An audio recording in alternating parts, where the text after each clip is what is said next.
tugenda tuhura n'abandi banyeshuri nyine batuye muri quartier dutuyemo tugiye kujana ku ishuri. Noneho bakansanga kuri stop, tugahagararana akanya gatoya. Mu kanya gatoya kabona umwana w'umukobwa, umwana w'umuhungu akoze umufuka, akoze umufuka, azanya akantu, kabona karakwega umwotsi ukavamo. Aka kantu wacu ari gukwega amasaha umwotsi ugasohoka, aka kantu nagaki. Mbanza kubireba ndavuga ati aka kantu nk'umunyeshuri ntabwo twaba tukamenyereye kabisa iwacu. Ntabwo twaba tukamenyereye, ku banyeshuri ntabwo bakunda gutumura ibintu nk'ibi ngibi, mbona ni ibintu bishasha. Nuko noneho nkomeza kubitekerezaho nkavuga ati bino bintu ni itabi, ni kokayine, iki ni ikimogi baza bavuga cyo muri Amerika, ni iki? None nza kumenya ko ari vibe. Hafi abanyeshuri bose, abakobwa, abahungu bazifite. Nga kuno umunyeshuri wenda navuga ngo atopfa kubura nk'ikaramu mu mufuka cyangwa se muri bag y'ishuri, ukabona ari gukoramo agatumura agahereza mugenzi wiwe, agakoramo agatumura agahereza mugenzi wiwe. Nuko mbona bino bintu mbona bitoroshe, ndibaza ese ubu no buzima nibwo tugiye kuba mwana muri Amerika, cyangwa se igihe kizagera nanje nkagure, kubera ko bwa utawukamwa bakama gufataga nk'umuturage cyane, bakagufata nk'umuntu utazi icyo wakora cyangwa se utazi yuri kusha. Nuko mbona nyine ni ibintu bamenyereye kabisa, bagize ibintu byabo. Ugasa mwana w'imyaka 15, 17, 18 karatumura nta kibazo, karamatumura umwotsi munini cyane, bakawucisha amazuru, ibintu nk'ibyo ngibyo. Sawa, nongeye kubahereza ikaze kuri Mutware Bienvenue. Nizere ko mumeze neza, mukomeye cyane. Natwe turi amahoro, turashima Imana. Anje n'umuryango wanje na madame ndetse n'umuhungu wacu turakomeye, turashima Imana. Rero ntaco tuyishinja kabisa, turi mu mashimwe. Rero uyu munsi nongeye kandi kubahereza ikaze abakunzi bacu badukurikirana hirya no hino, abadahwema gukurikirana ibiganiro byacu, abakoze subscribe nawe utarayikora, ino mwanya mwiza kuba wayikora kugira ngo ibintu bikomeze bigende neza cyane kurushaho. Nongeye kandi guhereza ikaze hano mu biganiro byacu bya buri munsi cyangwa se mu nyigisho tugenda dukora ko bukeye nuko bwije. Rero wisange kugira ngo tujane ibintu bikomeze bigende neza cyane. Rero guys, uyu munsi wa none naje mfite story itandukanye guys. Ngiye kubahereza indi story wenda wumviseho cyangwa se wari utarumva mu buzima bwawe. Rero ndagira ngo tujane guys, amakuru ukunda ameze nuko nguko. Rero hano muri Amerika hari abantu bibaza ati se abana bo muri Amerika b'imyaka 13 bagenda bumvwaho amakesi ateye ubwoba, kumva ngo yarashe abanyeshuri bagenzi biwe, kumva ngo yarashe umwarimu, kumva ngo yaserere n'abandi, ibintu nk'ibyo ngibyo. Mwibaza ibyo bintu bikomoka hehe, biva kuki? Niyo mpamvu rero navuze tereka nze mbashe kubaganiriza cyangwa se kubaganirira ku byo biziho bikeya. Ntabwo mbizi byose, ariko ndababwira muri makeya ibyo nzi, nabonye, nabonesheje aya maso yanje yombi. Nibyo nje nshaka kubabwira uyu munsi wa none. So naje hano muri Amerika mvuye muri Kenya. Muri Kenya narahigiye. Muri Kenya ni abantu bagira gahunda, umunyeshuri aba ari ku murongo gutya. Muri Kenya ni ahantu mu ishuri wakoraga kosa gatoya bakakurambika hariya, bakagukubita, imbere y'abanyeshuri bagenzi bawe bakagukubita nawe ukagira isoni. Uri umuntu ufite ihakiri ukaba utasubira mu ikosa kabiri. Batitaye ngo uva mu muryango, ngo waturutse mu kihe gipango, cyangwa se ngo waje n'imodoka, cyangwa se ngo waje na basi, cyangwa ngo waje n'amaguru, batitaye ngo uturanye n'ishuri hafi ni iminota nk'ingahe. Oya, wakosheje ku ishuri hari umwarimu wagufataga akakurambika hariya akagukubita bya kweri kweri. Uko niko bateye. So tugeze hano muri Amerika rero, ntabwo nahatinze, ntabwo nagize igihe kinini cyane ntaraja ku ishuri, amezi nk'atatu cyangwa se 2 nari ngiye already ku ishuri. Nuko rero kubera ko mu rugo ntabwo hari hafi no ku ishuri, kandi twari tutarazana imodoka, nta modoka twakagira yo kuba twakwitwara ku ishuri, yo kuba bantwara ku ishuri, ntayo twari dufite. Kandi ntabwo wasaba ride ya buri munsi yo kuja ku ishuri, ni ibintu byasa nkaho bigize gute bigoranye. None barambwira ati wowe sasa ugiye kuza gutega basi. Sawa. Basi yahangaha nayo ari ukuntu itandukanye n'iyindi yo muri Afrika twari tumenyereye. Nayo bwa mbere kinjiramo nabonye ibintu bishasha ntarinzi. So iyo basi rero kundi biteye, aho kuvuga ngo abantu ngo bicare gutya, ntago twicara gutya. Ahubwo intebe imwe iheka niyo wicara uri kureba imbere, ariko izindi ntebe ziba ziri hano ku ruhande gutya. Hano hagati hagasigara inzira nini iseruka kuri ku mushoferi utwaye iyo basi. Nabyo nari mbibonye bwa mbere, nari ntarayibona muri Afrika. Nari ntarayibona kubera ko amabasi nari menyereye nezazine ziba zipanze gutya imirongo nk'ibiri cyangwa se imirongo 3, ariko mwese muri kureba hehe imbere. Ari izo zindi zo bamwe babicaye hano, abandi bicaye hano gutyo, abinyuma akaba ari bicara gutya nk'abane binyuma, akaba ari bicara bari imbere, ariko abandi bakicara bameze nk'uko nguko. Uko niko basi zabo ziteye. Ico naco nabonye ari ikintu gishasha, ariko ntabwo cyari ikibazo, ico narakimenyereye. Icya kabiri, basi kugira ngo ubashe kukomunika na shoferi sanga haba nk'umugozi. Haba nk'umugozi uzugira gute, uzukwega iyo ushaka guhagarara kuri stop ikurikiraho. So ntabwo uhamagara shoferi ngo untura hariya cyangwa se unture kuri kiriya capa. Oya, ashaka kugutwara akagugeza kure cyane utakuruye hehe umugozi. Haba ari umugozi buri aho ngaho hejuru, iyo ugomba kumenya ari bwururukire kuri stop, kandi ntabwo zipfa guhagarara gusa, ihagarara gusa aho ishinzwe guhagarara kuri stop yaho. Ibyo nabyo bigeze kuntambukana nibagiwe gukurura umugozi, bangeza nk'iyepfo. Ndasura kandi ndawukwega nzamuka n'amaguru ngera mu rugo. Ayo ni amakuru ya basi ku bantu bashasha batayizi, batanayimenyereye. Nuko rero noneho turi kuri stop, tugenda tuhura n'abandi banyeshuri nyine batuye muri quartier dutuyemo, tugiye kujana ku ishuri. Noneho bakansanga kuri stop, tugahagararana akanya gatoya. Mu kanya gatoya kabona umwana w'umukobwa, umwana w'umuhungu akoze umufuka. Akoze umufuka, azanya akantu, kabona karakwega umwotsi ukavamo. Aka kantu wacu ari gukwega amasaha umwotsi ugasohoka, aka kantu nagaki. Mbanza kubireba ndavuga ati aka kantu nk'umunyeshuri ntabwo twaba tukamenyereye kabisa iwacu. Ntabwo twaba tukamenyereye, ku banyeshuri ntabwo bakunda gutumura ibintu nk'ibi ngibi. Mbona ni ibintu bishasha.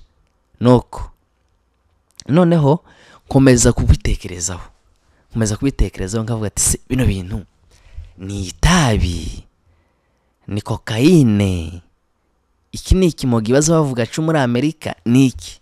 None nza kumenya ko ari vibe.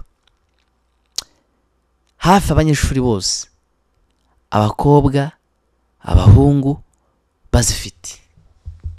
nka kuno umunyeshuri wenda navuga ngo atopfa kubura nk'ikaramu mu mufuka cyangwa se muri bagi yiwe y'ishuri, ukabona ari gukoramo agatumura agahereza mugenzi wiwe, agakoramo agatumura agahereza mugenzi wiwe. Nuko mbona bino bintu mbona bitoroshe, ndibaza ese ubu ni ubuzima nibwo tugiye kubamo hano muri Amerika, cyangwa se igihe kizagera nanje nkagure kubera ko utawukamwa bakama gufataga nk'umuturage cyane, bakagufata nk'umuntu utazi icyo wawukora cyangwa se utazi uri kusha. Nuko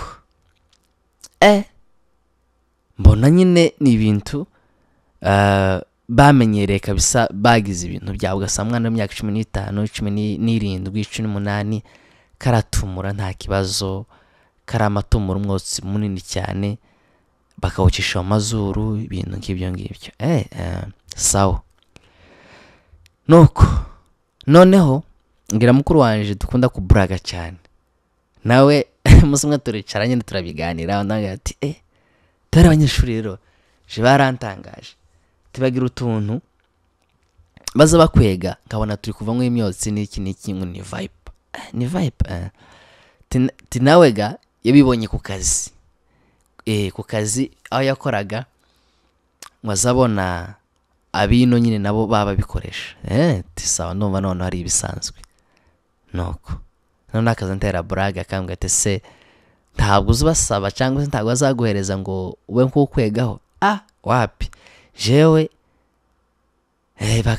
bakazakwega nka gatatu, akambwira ati se nawe urakwegaho, nkambwira ati wapi kabisa tijemeze neza. Nuko none twagera aho ngaho muri kariti, twinjira muri basi nabwo bagakomeza. Noneho umushoferi akababuza, akabaye ati mureke kumwera Viper hehe mu modoka. None bagahita bamushwanira byatari, bakamutuka no kuri nyina bro, bakamutuka byatari, ugasanga nk'abana nk'15 bakoraniye umushoferi bari kumutuka, baserereye ibintu nk'ibyo ngibyo. None ngiye nkabona ko atari ibintu bari kuyikoresha, ahubwo kari akaboro baba bari gukwega nako karabakoresha mu buryo bumwe cyangwa se ubundi.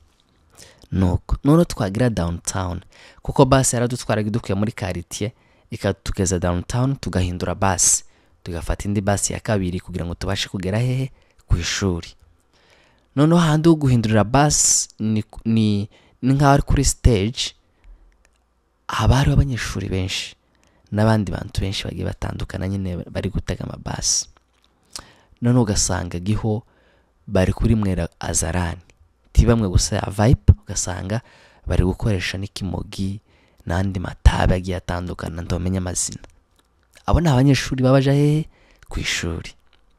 Nuko noneho bamara kwifata ibyo bintu byose tukinjira muri basi, nabwo bakagenda bari guserera n'udutwaye nabo ubwabo umwe ataka jambo hasi undi atakumva cyo kimwe, ugasanga barafatanye kugwanira muri basi. Abanyeshuri babaje ku ishuri bakaba barafatanye bakagwanira muri basi. Abandi banyeshuri bagakiza, tukabona tugezeyo amahoro, ariko intambara yabaye intambara. Nuko ndavuga ati se ubu nibwo buzima tugiye kubamo muri kino gihugu? Ubu nibwo buzima bwanga bino bintu aba bapeti bangana gutya babikura hehe? Niki kibongoza? Niki bino bintu biva kuki? Komeza kubyibaza ibintu byinshi cyane. Kaje umuntu waruvuye muri Afrika, ibyo bintu nkabona n'ubuzima bushasha kandi bwogorana cyane kumenyera. None babona utari kubikoresha bakama bakugaya cyane, bakakugaya, bakabona we nta Viper urifite, nta gatabi witwajije, ntaki, akakureba nyine nawe ukabona nkaho yakugaye, ariko nawe mwakubita n'amaso gutya uri kumureba akabona ko wenda nawe wamugaye pe. Nuko ubuzima gutega basi ni nguko babwifashe. None twagera ku ishuri, muri cafeteria haba harimo abanyeshuri benshi. Mbere yuko mutangira amasomo ku ishuri bategura breakfast ya buri wese. Umunyeshuri wose aba agomba gufata kuri breakfast baba bateguye. Nuko ukamusanga umunyeshuri, umwana w'imyaka 18 cyangwa se 17, akamafata amata aba ari mu kabox, akamamena kuri table yaririyeho abishaka. Ukibaza ati se uyu nguyu agamije iki? Cyangwa se akamayafata akayapfundura, ndagiye kuyamwa, ndagiye kuyagira gute, akamayamena hasi kugira ngo abantu baze kugira gute, baze kwakoropa. Ibyo wenda si n'ikibazo, wenda n'abakoropa ni akazi babahaye, ariko ni ibintu bigaragaza iki? Uburere bukeya buba buri muri abo bana. Noneho bagiraga n'urugomo, ugasanga nk'abana nka 5 cyangwa se 6 bavuganye ngo bakubite undi muntu umwe, abantu 6. None bakamufata bakamubeshabesha, bakamukubita igipindi, bakamwinjiza muri toilette. Kubera ko nta mwarimu uri buze kubabona aho ngaho, cyangwa se nta na kamera iri muri toilette, bakamukubita kugeza aho umuntu abizimbagana. Byanaba ngombwa bakaguhamagarira emergency ikaza kugutwara, bakagutwara ku bitaro, bagukubitiye muri bathroom.